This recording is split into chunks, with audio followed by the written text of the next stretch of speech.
ฝากให้พี่น้องเบิร์ดทุกๆท่านเนาะเพลงนี้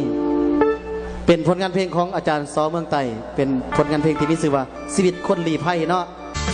นั่งทวนความเก่าภาพเศร้าที่อยู่ในศูนย์ออกมามีหลายข้อมูลตอนอยู่01-975ปี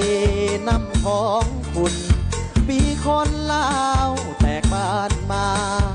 UNเปิดทับแขนเอา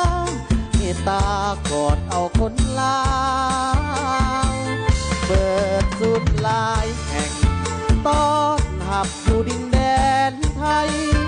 มีศูนย์อยู่บนน้องคายศูนย์ปากสมเล่ามงทางยาวศูนย์สีเสียงใหม่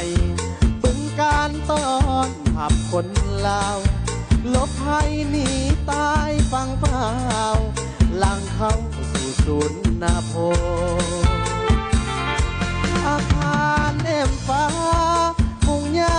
ศาสตร์ปู1 พื้นใต้เทียนยามนอนลุกตื่นของเขาปั้นเป็น